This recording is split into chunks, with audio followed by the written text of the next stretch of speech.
আপনারা দেখছেন ইউকের ওয়ার্ক পারমিট নিয়ে পরামর্শমূলক অনুষ্ঠান ওয়ার্ক পারমিট।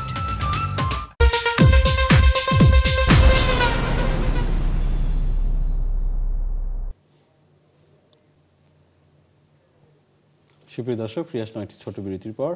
বিরতির আগে আলোচনা করছিলাম আমরা যে টিয়ার 1 এন্টারপ্রেনার ক্যাটাগরি নিয়ে। তো আপনার কাছে আমার পরবর্তী প্রশ্ন হচ্ছে, এই ক্যাটাগরিতে আসবার জন্য কোনো ইংলিশ ল্যাঙ্গুয়েজ রিকোয়ারমেন্ট আছে কিনা? হ্যাঁ, এটা পয়েন্ট স্কোরিং এর একটা ম্যান্ডেটরি। কারণ আপনার মেইনটেনেন্স যেটা ম্যান্ডেটরি, ইংলিশ ল্যাঙ্গুয়েজটা হলো ম্যান্ডেটরি। আপনার 200,000 পাউন্ড ম্যান্ডেটরি, আপনার letter from the bank manager mandatory. এগুলা কিন্তু পয়েন্ট, এগুলা লেটার না হলে হবে না। ইংলিশটা হলো একটা ম্যান্ডেটরি। বাট ওইটা ছিল একসময় ওরা B2 লেভেল ইংলিশ করছিল, বাট যখন দেখছে C1 লেভেল ইংলিশ ছিল একটা স্টেজে, C1 মানে হাই লেভেলের ইংলিশ গ্রেডটা। পরে যখন দেখছে যে এটা যারা বিজনেসম্যান তারা অনেক সময় ইংলিশে এত ক্যাপেবল না, লজিক্যাল না, বিজনেসম্যানকে যে ইকুয়াল ইংলিশ থাকতে হবে। কারণ বিজনেসে অনেকে আছে সে এত মানে টপ গ্রাজুয়েট না, কিন্তু ভালো বিজনেসে ভালো মানি আছে। তো সেই ইনভেস্টমেন্টকে অ্যাট্রাকশন করার জন্য ওরা B1 লেভেল ইংলিশ স্ট্যান্ডার্ডে নিয়ে আসছে। B1 মানে আসলে বেসিক, এটা কিন্তু এত ডিফিকাল্ট না। বাট যদিও 4টা component, speaking, listening, reading, writing 4টাতেই পাস করতে হবে আপনাকে। বাট IELTS 4 মানে একেবারে বেসিক, মানে আপনি বসলে যারা ধরেন আমাদের দেশে যারা মেট্রিক ইন্টারমিডিয়েট পাস আমার মনে হয় ট্রাই করলে ওরা পারবে, ইজিলি পারার কথা IELTS 4। তো এটা একটা পয়েন্ট, এই স্কোরিং করতে হবে আপনাকে, এই মানিতে পয়েন্ট করতে, লেটারে পয়েন্ট করতে হবে, তারপরে আপনি আসতে পারবেন। আর এই ক্ষেত্রে পরবর্তী প্রশ্ন আপনার কাছে যে, ঠিক আছে আমাদের মানির একটা রিকোয়ারমেন্ট, মেইনটেনেন্সের রিকোয়ারমেন্ট গেল, ইংলিশ ল্যাঙ্গুয়েজের রিকোয়ারমেন্ট আমরা পেলাম, তারপর কি ধরনের প্রজেক্ট বা কি ধরনের বিজনেস করবার জন্য উদ্যোক্তারা আসতে পারেন? এটা একটা কথা যে এনি বিজনেস আপনি বিজনেস প্ল্যান দিবেন, সেটাতে আপনার যে অনেকে বিজনেস প্ল্যান দেয়, কারণ যেহেতু জেনুইন বিজনেস করবেন কিনা এটার জন্য একটা আপনার দেখবে ওরা। তা আপনি যদি দেখে যে আপনার আসলে বিজনেসের ক্রেডেনশিয়াল নাই, শুধু টাকা দেখাইছেন আপনি চলে আসবেন, সেটাও না। তো ওদের এই টেস্টের জন্য ওরা কিন্তু আপনাকে আপনার বিজনেস প্ল্যানটা ওরা দেখবে। যদি এটার উপরে কোনো পয়েন্ট নেই, বিজনেস প্ল্যানের কিন্তু একটা পয়েন্ট নেই, বাট আপনি বিজনেস প্ল্যান একটা অনেকটা ইকুয়ালি আপনার টিয়ার 2 বা টিয়ার 4 এর ক্যাটাগরিতে জেনুইননেস টেস্ট আছে, এবং সেক্ষেত্রে আপনাকে ওই আপনার বিজনেস প্ল্যানই বলে দিবে যে কি জেনুইন। যেমন আপনার বিজনেস প্ল্যানে যদি আপনি দেন শো আপ করেন যে আপনি কিভাবে 200,000 পাউন্ড ইনভেস্ট করেন, আপনার যে এক্সপিরিয়েন্সটা কিভাবে কাজে লাগাবেন, আপনি এসে কি বিজনেস করবেন, সেখানে আবার বলে দিচ্ছেন আজ এনি বিজনেস, এবং এনি বিজনেস যেখানে আপনি 2জন লোক ব্রিটিশ আপনার এমপ্লয় করবেন আপনি মিনিমাম। আপনারা যখন আইসা বিজনেসটা রান করবেন তখন আপনার সেই বিজনেসে আপনি তো থাকবেনই ওনার, প্লাস আপনার বিজনেসে আরো 2জন ব্রিটিশ অথবা ইনডিফিনিট লিভ টু রিমেইন যাদের এই দেশে সেটেল বা ইউরোপিয়ান হোয়াটএভার, ওদেরকে আপনি রিক্রুট করতে হবে 2জন। এটা কি ম্যান্ডেটরি? এটা ম্যান্ডেটরি। কারণ আপনি যখন ভিসা রিনিউ করতে যাবেন তখন আপনি যদি অ্যাটলিস্ট 2 এমপ্লয়মেন্ট দেখান না, যে আপনি রেসিডেন্ট ওয়ার্কার তাদেরকে বলে, যারা রেসিডেন্ট ওয়ার্কার তারা আপনার আন্ডারে 2জন কাজ করতেছে আপনার কোম্পানিতে। কারণ তাদের কথা হলো যে শুধু মানি না, জবও ক্রিয়েট করতেছেন আপনি আসছেন 2টা জবও ক্রিয়েশন করছেন, আপনি এই দেশে ইনভেস্টও করছেন, আপনি এই দেশের ইকোনমিতে মানে কন্ট্রিবিউট করতেছেন, যার কারণে আপনাকে নিয়ে আসছে। এবং আপনি 3 ইয়ার্স 2 মান্থ ভিসা পাবেন, প্রথম যে ইনিশিয়াল ভিসাটা। তারপরে উইদিন 6 মান্থে আবার আপনি আইসে যে, এবং এমনও আছে যে আপনি যদি ওপেন মাইন্ডে আসেন, যে আইসে আপনি আসছেন বিজনেস প্ল্যান একটা দিয়ে, পরে করে ফেলছেন আরেকটা, সেটাতে তো সমস্যা নেই। আপনি উইদিন 6 মান্থের মধ্যে একটা বিজনেস স্টার্ট করতে হবে। আর যদি উইদিন 6 মান্থের মধ্যে আপনি বিজনেস স্টার্ট না করেন, তাহলে তারা যদি ফাইন্ড আউট করে, তাহলে আপনি কিন্তু আসলে আপনার ভিসা ওরা কার্টেল করতে পারে। আপনি স্টার্ট করলেন বিজনেস, 3 ইয়ার্স 3 মান্থ পরে আপনি আবার ভিসা রিনিউয়ালের জন্য পাঠাবেন, ওরা আপনাকে আরো 2 ইয়ার্স ভিসা দিবে, বা আপনি 3 ইয়ার্স চাইতে পারেন। 5 ইয়ার্স পরে আপনি ইনডিফিনিট লিভ টু রিমেইন পাবেন। এটা কিন্তু একটা মানে আপনি স্ট্রেট ফরওয়ার্ড, আপনাকে 10 ইয়ার্স এর যে লং, না 10 ইয়ার্স রুটও লাগতেছে না। যেমন আপনি টিয়ার 2 আসলে আপনাকে একটা জব করতে হচ্ছে, এখানে টিয়ার 1 এ এটা স্টিল এটা leading to indefinite leave to remain. এটা খুব ভালো জিনিস, এবার still leading to indefinite leave to. আর একটা মজার কথা হলো যে আপনি যদি এখানে আপনাকে আরেকটা প্রশ্ন করতে চাচ্ছি, সেটা হচ্ছে 6 মান্থসের মধ্যে তাকে বিজনেস শুরু করতে হবে, দ্যাটস ফাইন, কিন্তু 200,000 পাউন্ড যে দেখাচ্ছে যে এই টাকাটা আমি ইনভেস্ট করব, এই টাকাটা আপনার কতদিনের মধ্যে ইনভেস্ট করতে হবে?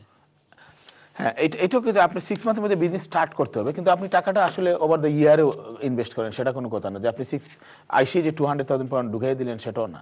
আপনি বিজনেস স্টার্ট করলেন, স্টার্ট করার পরে আপনি আস্তে আস্তে টাকাটা আনলেন, বাট আপনাকে দেখাইতে হবে যে আপনি ইউ ইনভেস্টেড 200,000 পাউন্ড। এটা কখন? যখন আপনি হোম অফিসে রিনিউয়াল অ্যাপ্লিকেশন করবেন, তখনই কিন্তু ওরা এভিডেন্সগুলো চাবে। তার মানে আপনার 3 ইয়ার্স 2 মান্থস টাইম পাচ্ছেন আপনি 200,000 পাউন্ড ইনভেস্ট করেন, সম্পূর্ণভাবে ইনভেস্ট করার। এবং আপনি যখন রিনিউয়াল অ্যাপ্লিকেশন যাবেন তখন আপনাকে ওইগুলা ক্লিয়ার আপনাকে দেখাইতে হবে যে আপনি মানিটা ইনভেস্ট করছেন। সেই ইনভেস্টটা কিন্তু আপনি জয়েন্ট ভেঞ্চারে করতে পারেন, কারো বিজনেস রান করতেছেন, সে রানিং বিজনেস, সেটাও কিনতে পারেন, পার্টনার হইতে পারেন আপনি। এবং আসার পরে আরেকটা মজার জিনিস হলো কি, যদি আপনার বিজনেসটা খুব গ্রোয়িং হয়, জি। Say million pound turn over, 8 people আপনার আন্ডারে কাজ করে দেখাইতে পারেন, তাহলে আপনি 3 ইয়ার্স পরে ইন্ডিপেন্ডেন্ট পাইতে পারেন। You don't have to wait for 5 years even. আপনি যে 3 ইয়ার্স পরে যে আপনাকে রিনিউয়াল অ্যাপ্লিকেশন 2 মোর ইয়ার্সের জন্য করবেন, সেটাও লাগবে না। যেমন আপনি আসছেন, সিরিয়াসলি কন্ট্রিবিউট করতেছেন, এই দেশে ইকোনমিতে মিলিয়ন টার্ন ওভার হচ্ছে, 7-8 জন লোক আপনার আন্ডারে কাজ করতেছে ব্রিটিশ, আপনি দেখাইতে পারলেন যে ব্রিটিশ বা রেসিডেন্ট ওয়ার্কার 2 জন না 8 জন, সেক্ষেত্রে আপনাকে তারা এক্সেলারেটেড প্রসিডিউরে আপনাকে ইনডিফিনিট 3 ইয়ার্স পরে দিয়ে দিবে। এটা নেক্সট কোয়েশ্চেন আপনার কাছে করতে চাচ্ছি, সেটা হলো যে 200,000 পাউন্ড যে ইনভেস্টমেন্ট, এটা কি আপনি এরকম হতে পারে যে আপনি থার্ড পার্টি কেউ আপনাকে স্পন্সর হ্যাঁ, করছে সেটাও invest সম্ভব। করার জন্য? শুধু লোন না, থার্ড পার্টি আপনার জন্য আপনার প্যারেন্টস, হ্যাঁ আপনার প্যারেন্টস, ওয়াইফ বা হাজব্যান্ড, আপনি যে ইনভেস্টর ওনার থার্ড পার্টি, বা ইভেন আপনার ডিস্টেন্ট রিলেটিভও যদি মনে করে যে আপনার মাধ্যমে ইনভেস্ট করলে এটা ভালো হবে এবং আপনাকে এটা সে টাকাটা দিচ্ছে, তার জন্য প্রপার প্রেসক্রাইব লেটার আছে, ফর্ম আছে, এটা নোটারি পাবলিকের মাধ্যমে এটা লিখে দিতে হবে যে এই মানিটা আমার, এই মানিটা তাকে আমি দিলাম, সে ইংল্যান্ডে গিয়ে এটা ইনভেস্ট করবে, এবং সেক্ষেত্রে ওনার স্টেটমেন্ট এবং উনি যদি লেটার দেয়, তাহলে থার্ড পার্টি ইনভেস্টমেন্ট সম্ভব। যেভাবে জয়েন্ট ভেঞ্চারে সম্ভব, যে আপনার যদি 200,000 না থাকে, আপনি 100,000 দুইজন ফ্যামিলি, দুইজন পার্টনার মিলেও আসতে পারবেন। থার্ড পার্টি স্পন্সরটাও সম্ভব, যে আপনার থার্ড পার্টি রিচ কেউ আছে, সেও যদি, তার মানে আপনি বলতে চাইছেন যে যদি কেউ চান তাহলে সেক্ষেত্রে দুইজন পার্সন, হ্যাঁ মনে করেন কারো কাছে 100,000 আছে, 100,000 নাই, তো আরেকজনের কাছে 100,000 আছে, দুইজন বন্ধু মিলে যদি Jointly প্ল্যান তারা করে, apply করতে হ্যাঁ দুইজন, এবং দুইটা ফ্যামিলিও কিন্তু আসতে পারবে একসাথে। ফ্যামিলির ক্ষেত্রে শুধু মেইনটেনেন্স ফান্ডটা মেইনটেইন করতে হবে, দুইজনই সেম। এই যে মনে করেন দুই ফ্যামিলির দুইজন ওয়াইফ আছে, ওনারাও আসতে পারবে। আবার ফ্যামিলিদের আরেক সুবিধা হলো, ওনারা এসে আবার ফুল টাইম কাজ করতে পারবে, ওনাদের ফ্যামিলি ডিপেন্ডেন্ট যারা। জি। বাট ওনার কিন্তু একটা ক্রাইটেরিয়া আছে, উনি কিন্তু কাজ করতে পারবে না, উনি এসে এই বিজনেসই করতে হবে, ওনার কিন্তু কোনো কাজের রাইট নাই মানে বাইরে, apart from doing the business, কারণ উনি আসতেছে বিজনেস পিছায়। বাট ওনার যে ডিপেন্ডেন্ট আসবে, উনি আবার কাজ ফুল টাইম আউটসাইড করতে পারবে, চাইলে ব্যবসা করতে পারবে, হোয়াটএভার করতে পারবে, আর উনি কিন্তু আসতেছে স্পেসিফিক্যালি এরা বিজনেস করার জন্য। আমাদের তো বেশ কিছু কল আছে, আমরা কলগুলো নিয়ে ফিরে আসছি আমাদের আলোচনায়। হ্যাঁ দর্শক, আসসালামু আলাইকুম, কে আছেন লাইনে? জি, আসসালামু আলাইকুম। জি, ওয়ালাইকুম আসসালাম, বলুন। আচ্ছা, শর্টলি জাস্ট মানে ব্যাপারটা হচ্ছে আমি আমি এখানে টায়ার 4 ছিলাম, স্টুডেন্ট ছিলাম। তো আমার wife restricted work permit tyre 2 তে অ্যাপ্লাই করছে, ভিসা পাইছে। তো এখন আমার কোশ্চেনটা হচ্ছে যে ওকে কি সেম লেভেলে অন্য একটা কোম্পানিতে কাজ করতে পারবে 20 আওয়ার্স, নাকি অন্য কোনো লাইক কোনো রিটেইলও কাজ করতে পারবে কিনা? জি, ধন্যবাদ আপনার প্রশ্নের জন্য। দর্শক, সেম লেভেল লাগবে, একটা similar profession, similar job and similar level ওরা বলতেছে। যেমন আপনি যদি মার্কেটিং ম্যানেজার হন, তাহলে অন্য ওই ধরনের একটা, যেমন যে কনসালটেন্সির মার্কেট ম্যানেজার, আরেকটা কনসালটেন্সির মার্কেটিং ম্যানেজার হতে হবে। একটা রেস্টুরেন্টের যদি আপনি সেলস এন্ড মার্কেটিং ম্যানেজার হন, তাহলে একটা রেস্টুরেন্টের সেলস এন্ড মার্কেটিং ম্যানেজার হবে।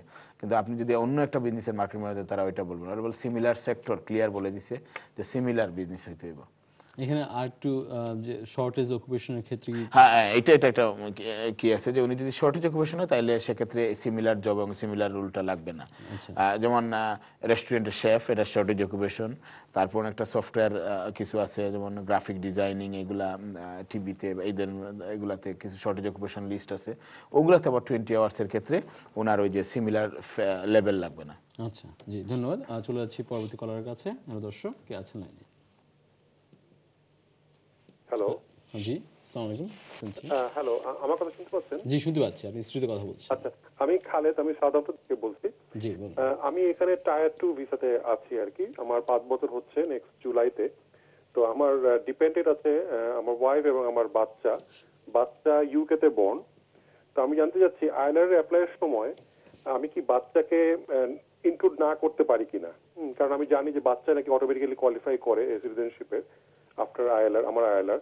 তো কিন্তু কোনো প্রসিজারে কোনো সমস্যা হবে কিনা, কোনো কমপ্লেক্সিটি আছে কিনা, এটা জানতে চাচ্ছি। জি, ধন্যবাদ। আর আপনার ওয়াইফের কি 5 ইয়ার্স হয়েছে আপনার সাথে, না উনি পরে আসছে? আমার ওয়াইফ 5 না 2 ইয়ার্স হবে, কারণ আমি ওনার জন্য 2 ইয়ার রুলটা অ্যাপ্লিকেবল হবে, আমি যেটা জানি। উনাকে তো আপনি স্পাউস ভিসা নিতে হবে চেঞ্জ করে। না, উনি তো স্পাউস ভিসাতেই আছেন। না না না না, মানে স্পাউস ভিসা আছেন, কিন্তু আপনি যেহেতু পয়েন্ট বেস সিস্টেম, উনাকে আবার কনভার্ট করতে হবে স্পাউস ভিসাতে। কারণ বর্তমানে যে স্পাউস ভিসা, সেই স্পাউস ভিসা হলো point base system spouse visa. আপনার ওয়াইফ হতে হবে আপনার ইনডিফিনিটের স্পাউস। আপনি যখন ইনডিফিনিট পাবেন, তখন উনি কিন্তু ইনডিফিনিট পাচ্ছে না। না, না কেন পাবে না, কারণ উনি তো 2 বছরের বেশি ধরে আছে। না না না, এটা একটা মানে টেকনিক্যাল জিনিস, যে ওরা যে বর্তমান রুল হলো 5 ইয়ার্স থাকতে হয় as a spouse of a indefinite leave to remain, spouse of a settle person, এটা হলো মেইন ক্রাইটেরিয়া। কিন্তু না, এক্সকিউজ মি, আমি যেটা জানি যে আমার ওয়াইফ কিন্তু এসেছে, আমি এসেছি 2010-এ, বুঝছেন, আমার ওয়াইফ এসেছে 2012-তে। 12 জুলাইয়ের আগে না, আপনি তো এই লজিকটা বলতেছেন যে 12 জুলাইয়ের আগে আসছে, সেহেতু 2 ইয়ার্স প্রবেশনারি পিরিয়ড মিট করে ফেলছে এবং এই কারণে আপনার ওয়াইফটা ইনডিফিনিট পাবে, তাই না? হ্যাঁ, কিন্তু এটা আনফরচুনেটলি এটা হচ্ছে না। এটা নিয়ে আমরাও অনেক মানে এটা লজিক্যাল, আপনার কথাটা লজিক্যাল, কিন্তু এটা হবে না, বিকজ তারা বলতেছে রুলটা হলো গিয়ে স্পাউস অফ এ সেটেল পারসনের আপনি থাকতে হয় 5 ইয়ার্স আগে, আইদার 2 ইয়ার্স অর 5 ইয়ার। যারা 2012 তারা 2 ইয়ার্স, 2012 পরে 5 years. Spouse of a settle person, এখন আপনার ওয়াইফটা কিন্তু spouse of A point base system, point base একজন মাইগ্রেন্ট ওয়ার্কারের, সুতরাং আপনার ওয়াইফ সেই কোয়ালিফাইং পিরিয়ডটা মেনটেন করে নেই। আপনাকে এখন যেটা ডিফিকাল্ট সিচুয়েশন হলো, আপনাকে প্রথমে ইনডিফিনিট পেতে হবে, আপনার ওয়াইফকে FLRM ফর্ম করে স্পাউস ভিসায় যেতে হবে এবং ওনাকে আনফরচুনেটলি 5 ইয়ার স্পেন্ড করতে হবে, তারপরে উনি ইনডিফিনিট পাবে। আপনি কিন্তু ইনডিফিনিট পাবেন এবং আপনার বাচ্চা আপনি আউটসাইড অফ অ্যাপ্লিকেশন রাখতে পারবেন। আপনি দ্য মোমেন্ট আপনি ইনডিফিনিট পাবেন, তারপরে ওর আপনি রেজিস্ট্রেশন বলে এটাকে সিটিজেনশিপ, আপনি ওর সিটিজেনশিপ রেজিস্টার করতে পারবেন, যেহেতু এই দেশে বর্ন। জি দর্শক, আপনার রেফারেন্সের জন্য একটু বলে দিচ্ছি যে আপনি যখন FLRM ফর্ম ফিল আপ করতে যাবেন, ওইখানে সেকশন 7-এ স্পষ্ট লেখা আছে, জনাব লুৎফর রহমান যে কথাটা বললেন, যে excluding the dependent or partner of the relevant point base system. কাজে রিলেভেন্ট পয়েন্ট বেস সিস্টেমের পার্টনাররা এই আপনি যে রুলের কথা বলছেন ওটার জন্য কোয়ালিফাই করে না। ধন্যবাদ আপনার কলের জন্য। আমরা ফিরে আসছি আলোচনায়। তো আপনি আমাদেরকে কাইন্ডলি বলুন যে থার্ড পার্টি ইনভেস্টমেন্টের ব্যাপারটা একটু। হ্যাঁ, থার্ড পার্টি ইনভেস্টমেন্ট হলো যে থার্ড পার্টি আপনার অ্যাকাউন্টে, মনে করেন মেইন অ্যাপ্লিকেন্টের অ্যাকাউন্টে টাকাটা না থাকলে চলবে। থার্ড পার্টি একজন আপনার ইনভেস্টর, যে আপনাকে ট্রাস্ট করতেছে, এবং সেক্ষেত্রে আপনার প্যারেন্ট হইতে পারে, ইভেন ডিস্টেন্ট রিলেটিভ হইতে পারে, সেটা কোনো সমস্যা নেই। যদি তার ব্যাংক স্টেটমেন্টে সে টাকাটা থাকে এবং সে যদি বলে যে এই মানিটা আমি পুট অ্যাসাইড করছি ওনার জন্য, মেইন অ্যাপ্লিকেন্টের জন্য, এবং এটা সে ইনভেস্ট করতে পারবে, এবং এটা একটা প্রেসক্রাইব ফর্ম আছে, এবং আমি আগে বলছি নোটারি পাবলিক থেকে রেজিস্টার করে, এবং উনি স্টেটমেন্ট দিতে হবে যে এই টাকাটা সে available for him to invest in the UK. তারপরে চিঠি যেভাবে আছে ওই রিকোয়ারমেন্ট মিট করলে উনি আসতে পারবে। এবং সেই ক্ষেত্রে আরেকটু প্রশ্ন করি আপনাকে, যদি দুইজন আসতে পারে 200,000 পাউন্ড দেখি একসাথে জয়েন্টলি, সেক্ষেত্রে কি আরো অধিক সংখ্যক নাম্বার পিপল কি আসতে পারে কিনা? অবশ্যই ভিসা পাওয়ার পসিবিলিটি কমে যায়, কিন্তু ম্যাক্সিমাম 2 জয়েন্ট, ওরা বলছে জয়েন্ট এন্টারপ্রেনার মিন্স শুধু 2, 3 জনে মিলে আপনি ভাগ করে 200,000, সেটা হবে না। এটা হলো 2 জনে মিলে আসতে পারে, আর 2 জনে মিলে সেক্ষেত্রে আপনার 100,000 লাগবে, যেটা জয়েন্ট এন্টারপ্রেনার। আবার 2 জনের কিন্তু আবার রিকোয়ারমেন্ট কিন্তু ইংলিশ লাগবে, 2 জনের রিকোয়ারমেন্ট মেইনটেনেন্স লাগবে, ওইগুলো আবার 2 জনের সবার সমান লাগবে। শুধু টাকার বেলা 2 জন ভাগ করে দিতে পারবে, এই পয়েন্টটা, টাকার পয়েন্টটা 2 জনের সমান হবে, বাট ইংলিশ ইন্ডিভিজুয়ালি লাগবে, আপনার মেইনটেনেন্স ইন্ডিভিজুয়ালি লাগবে, আপনার চিঠি ইন্ডিভিজুয়ালি লাগবে 2 ব্যাংক থেকে, যে ডিসপোজেবল ইনকাম, যে টাকাটা আপনার ডিসপোজেবল ইন দ্য ইউকে, এগুলো লাগবে। তারপরে আপনি পয়েন্ট ক্রাইটেরিয়া মিট করলে আপনি আসতে পারবেন। জি, আমরা আমরা প্রোগ্রামে একেবারে শেষে চলে এসেছি, মাত্র 2 মিনিট বাকি আছে আমাদের। আপনার কাছে শেষ প্রশ্নটা হলো, ইউকেতে আসবার পরে যে ইনভেস্টমেন্টের কথা বললেন আপনি, সেক্ষেত্রে কি 3 ইয়ার্স ওভার দ্য পিরিয়ড আপনি যেটা বলছিলেন যে 200,000 পাউন্ড ইনভেস্ট করলেই হবে, এই ক্ষেত্রে কি কি ধরনের জিনিস তাদের সম্মুখীন হতে পারে তাদেরকে?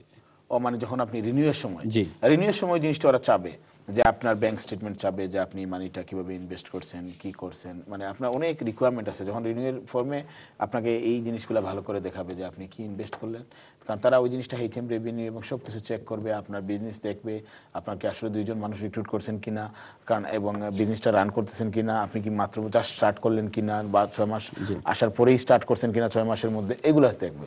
তো আসার পরেই 200,000 যে 6 মাসের মধ্যেই আপনাকে ইনভেস্ট করতে হবে সেটা না, 6 মাসের আপনার বিজনেস স্টার্ট করতে হবে, করে আপনি টাকাটা ইনভেস্ট করে দেখে, এবং সেটা আপনি তো আগে বলছি আপনাকে আইদার উনি নিউ স্টার্ট করতে পারে, কারোর সাথে জয়েন করতে পারে, কারোর সাথে কারো বিজনেস কিনতে পারে, সেটা উনি করতে পারে, করে এটা দেখাইলে চলবে। জি, আমরা প্রোগ্রামে একদম শেষে চলে এসেছি, আপনি দর্শকদের উদ্দেশ্যে কিছু বলে দিন। আজকে তো আমরা একটা সেগমেন্টও মিস করলাম, সরি, আমাদের প্রেজেন্টার তো বলছে, আমার পক্ষ থেকে এটা সরি, আমরা রাস্তায় একটু ট্রাফিকের কারণে আসতে পারিনি ঠিক মতো। আর আশা করি আমরা যতটুকু সম্ভব আজকে টিয়ার 1 নিয়ে আলাপ করছি, আর চেষ্টা আপনারা অবশ্যই, আমরা চেষ্টা করছি যতটুকু বলার, এখন আপনারা অবশ্যই আরো মোর ইনফরমেশন জানতে চাইলে অবশ্যই নিকটস্থ লয়ারের সাথে যোগাযোগ করে এটা জানতে পারবেন এই ব্যাপারে। আসসালামু আলাইকুম। দর্শক অসংখ্য ধন্যবাদ আমাদের সাথে থাকবার জন্যে, আমাদেরকে কল করবার জন্যে। আশা করি ভালো থাকবেন এবং আমাদেরকে ইমেল করতে পারেন। আপনাদের ইমেলের উপর নির্ভর করে আমরা আমাদের প্রতিটি সেগমেন্টের প্রতিটি পর্বের টপিক সাজানোর চেষ্টা করি।